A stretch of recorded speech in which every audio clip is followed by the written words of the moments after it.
Imagine walking through classrooms in your school and suddenly seeing things you hadn't noticed before. You notice how often students are actually talking, whose voices are missing, and when students seem to light up or shut down. You see patterns in how academic language is being used across content areas. You spot strategies one teacher uses that could help everyone else. And you begin to notice gaps too, places where students seem stuck, confused, or disengaged. All of these insights become possible with well-designed classroom walkthroughs that center student voice, especially for multilingual learners who are too often overlooked. Keep watching if you want to learn all about how to conduct a successful classroom walkthrough and how it reflects on student learning.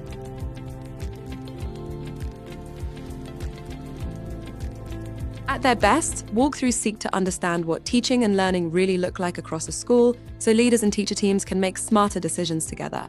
However, that only happens when walkthroughs are done with intention.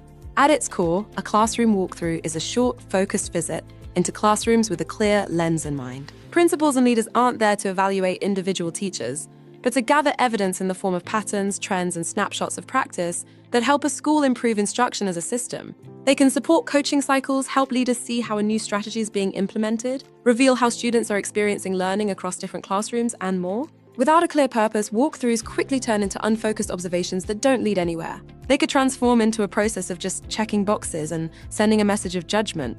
In order to have a successful walkthrough, there are 4 clear practices: purpose, communication, shared tools, and structured debriefs.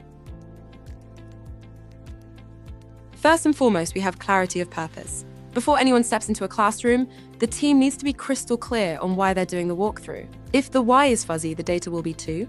For example, you might say, today we're looking for student talk and language supports and small group work for multilingual learners, instead of we're just going in to see instruction. That focus could be student discourse, language supports, differentiation strategies, levels of engagement, how a new instructional routine is being used. But no matter what the focus is, when the purpose is clear, observers know exactly what to pay attention to, and just as importantly, what not to focus on. The second practice is communication. Once the purpose is clear, teachers need to know it too. Walkthroughs that happen without explanation can feel like surprise inspections, and that erodes trust quickly.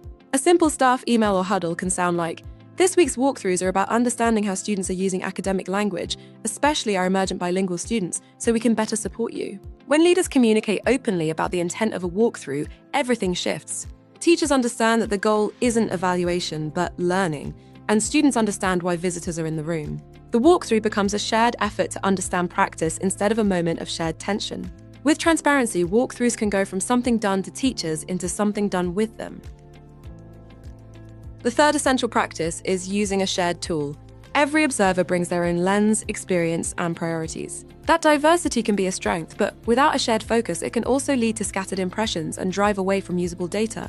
A simple shared observation tool, like a short look-for list focused on student discourse, language scaffolds, and access to grade-level content, keeps everyone grounded in the same evidence.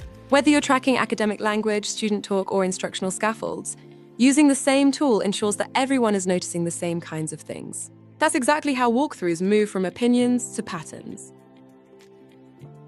Then comes what could be the most important part, the debrief, the moment where the learning actually happens. After walkthroughs, teams come together to reflect on what they saw. In order to have an effective debrief, you should also have structure and evidence-based conversations anchored in the original purpose. Here's what you can do to make sure your debriefs end with a clear image of insights and next steps. Strong debriefs begin by restating the focus. They use data from the shared tool, give everyone space to share observations, and keep the conversation centered on patterns rather than individual classrooms. At their best, debriefs feel like collaborative data conversations, not postmortems on individual teachers. The question isn't who did this, but what patterns are we seeing across the school, and what support do we need to respond? It's important to remind everyone involved that the goal isn't to name who did what, but to ask, what are we noticing across our school? From there, teams can identify strengths to build on and areas that need support. They can decide what this means for coaching, professional learning, planning time, or instructional priorities moving forward. That's when walkthroughs stop being isolated events and start becoming part of a continuous improvement cycle. Nonetheless, to make the most of walkthrough insights, schools need to act on what they learn. Patterns from walkthroughs should inform coaching conversations and professional development. Findings should be shared at the school level, and teachers should be invited into the process, helping interpret data and co-own next steps. Most importantly, schools should close the loop.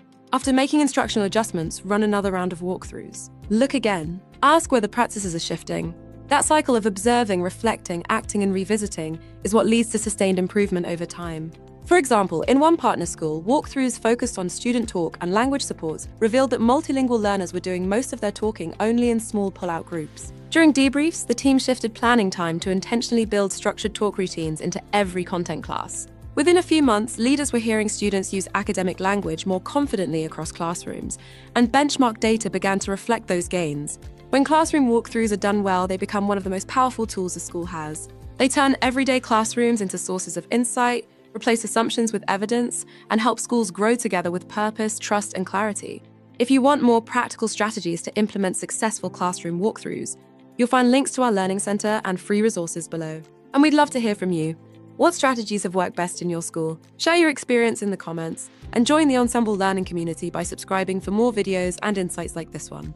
And if you found this helpful, share it with a colleague who's working to support multilingual learners too. Together, we can help every learner find their voice in every language they speak.